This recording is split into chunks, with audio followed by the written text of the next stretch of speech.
to implement this agenda. Hey, I just want to insert in here very quickly. I just looked that up for the state of Wisconsin, where both Rocky and I live on the outskirts of the Twin Cities across the border here.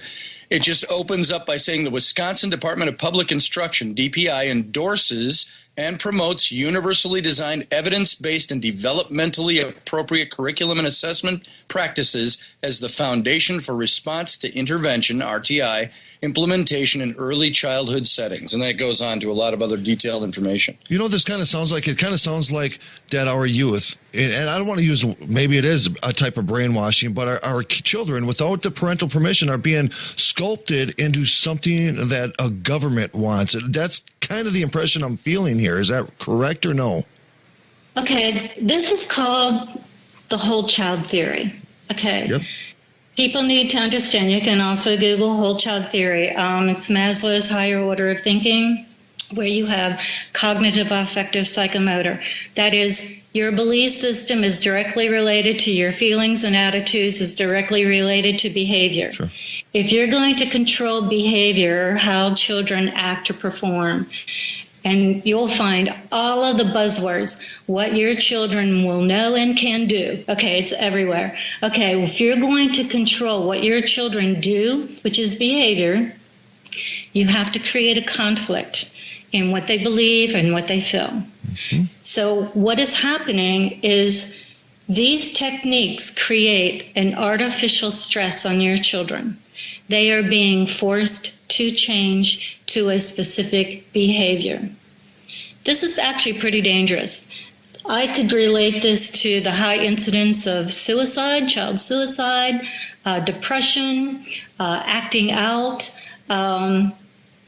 It's just absolutely amazing, all of the different research we have on this. However, this is being pushed through.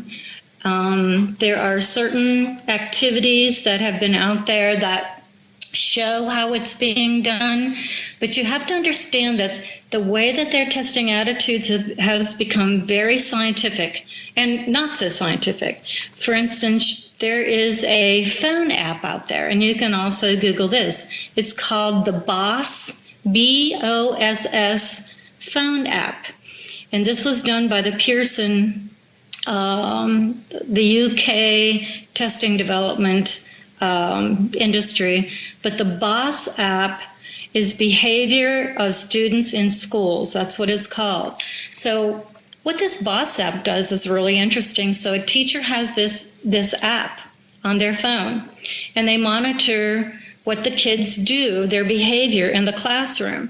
And you continue to think, well, if we're going to do this for every child, when on earth are they going to be teaching academics? Well, remember, we're talking about modifying behavior. That's the most important thing, not academics. It's not learning, it's not teaching, and it certainly isn't academics. But when you go into that app, what it does is the teachers monitor and have certain criteria. So if a child stares out the window for more than 3 seconds, they get a check mark. If they fidget and their butt isn't on the seat, they get a check mark. If they turn around in their seat, they get a check mark. If they push someone, that's pretty bad. If they kick someone on the playground, that's really, really bad. That's aggressive behavior. Okay, so you go along and you have all these little check marks which determine if the child needs intervention. Wow. I'm looking at the app right now, just as an Apple Store download. And it says right here, the time-tested BOSS Direct Observation Program, just listen to those words, is now available as a smartphone application, making it easier than ever for you to monitor students' behavior. Backed by extensive research, the BOSS system provides reliable and valid data on specific problem areas so that you can determine the appropriate remediations to help students succeed. And it's just got a couple of bullet points. It says, take advantage of this new app to help easily pinpoint areas for behavior remediation. Use this intuitive tool with grades pre-K through 12 to assist you in recording and tracking frequency of targeted positive and negative behaviors, documenting a student's active or passive engagement in activities, tabulating data, and emailing it to you for future use to help support a disability diagnosis. Okay. Okay, so that's really important. So what you just said there, they're using this to do a disability diagnosis. Right. Extremely important, okay, because what is a disability? Which will, by the way, eventually probably tie into Second Amendment rights. You're so right. You're so right. Okay, so what we have is, number one, they call these things a disability, which comes under the special education. That's which calls for all of the intervention. Okay, but what happens when they code your kids? Okay, so this is the whole agenda that melts into the national healthcare system. Okay, your school can now apply for a partial hospitalization license to bill for Medicaid. Wow. Okay, when your kids have these check marks, they're getting what they call a DSM code. Diagnostic and Statistical Manual for Mental Disorder on their permanent record. I'm just sitting and shaking my head. On their permanent record. And of course, I'm sure somewhere in this spider web, the pharmaceutical industry steps in. I'm sure that that's part of it. I haven't seen yet, or no one has contacted me yet about the implementation of drugs, but when you look at how many children are diagnosed as ADD or ADHD, being hyperactive or whatever, right. The statistics are kind of mind-boggling. But these DSM codes, and I did write an article not very long ago, why the NRA and the Gun Owners of America should help us fight the reauthorization of the Elementary and Secondary Education Act. And you can also Google that. That would come up pretty easy. But it explains many different things that are happening that kind of contribute to Obama's pursuit of equity. Okay, the forcing of this whole entire agenda. But there are a bunch of other things you have to think about. He had also created this race database, and I just want to go into this shortly. But this is what I wrote about in the NRA article. So in this race database, he had decided that it wasn't fair that poor people were stuck in their neighborhoods. So the whole agenda was to move more poor people into rich neighborhoods. So this, of course, would change your zip code. It also would change the criteria for school-wide and the 40% children below poverty level. It's also the agenda of why we're getting migrants that are being influxed into this country to change the criteria of your zip code. So the more migrants or poverty people that are brought into your zip code, it changes the criteria of your city or town. There's no doubt about that, how that will change. But this whole agenda with mental health, I would say since this passed, the federal legislation in December, 5 to 7 years. I mean, you think about the kids who are in 5th grade now or 6th grade now, you know, they will never be able to own a gun. They will have a DSM code on their.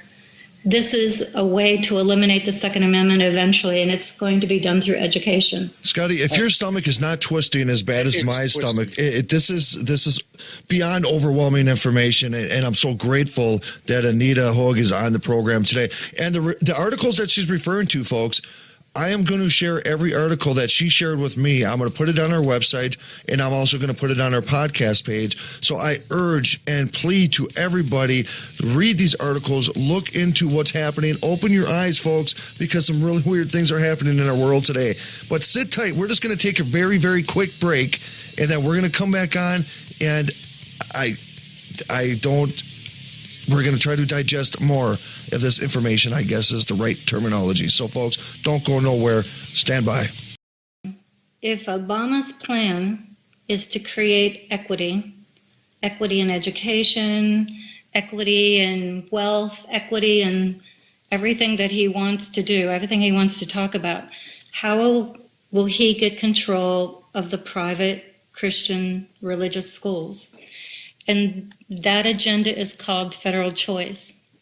Okay, so what is choice all about? And there are quite a few people, quite a few presidential candidates who are really pushing federal choice. And I'm going to explain what that really means now. If you go back to what I said about the Title I blanket, Title I blanket is called school-wide, which means that all children in the school are identified as Title I. I call them the federal children. Okay, all children are Title I now. Okay, because of this blanket that he threw over every school where he wants them all to do Common Core. So what was in the legislation and we forced out because I kept writing about Title I portability. Okay, Title I portability is where the money follows the child. So this whole agenda will change how we finance all schools, because Title I portability means that when the money follows the child, that child has a backpack of money. But what kind of money is in that backpack? So when you realize that it's called a per pupil expenditure, so that means all the federal, all the state, and all the local taxes are divided up equally and given to each child, because it costs so much money per child to educate that child toward Common Core. So what is Title I portability? Portability means that child can take that money and go to any school that they choose. Okay? They could go to a private school, they could go to a religious school, they could go to a Christian school, or they can homeschool. So what does that mean? Well, that child is a federal child, right? A Title I child. What also follows that child? All of the interventions and services of IDEA, that Individual Disabilities Education Act, the disabilities follow that child right into that private Christian religious school. Now, they will be allowed to set up an ESA, Education Savings Account, where all that money can be thrown in. So this is very, very convenient because it does away with the church-state controversy, because the school actually does not accept federal funds. The school accepts the federal child. Totally new ball game. The wards of the state. The wards of the state. The wards of the nation. Absolutely. Absolutely. So now, with that agenda, you have to think about this, and then I'll get back to the presidential candidates who are supporting this. Okay, when you think about this, what will happen to public schools? If every child can go to the school of their choice, every child is a federal child, a Title I child, what will happen to your public school? They're either going to be financially bankrupt or Common Core bankrupt. Remember when I said that? Mm-hmm. They will become financially bankrupt because there's no way they're going to be able to support all of these children going to wherever they want, even across state lines. How do you monitor your local taxes going everywhere? Right. Everywhere. This will completely crush your public school system, your taxing system, your property taxes system. Think about it. Think about what federal choice will do to your neighborhood.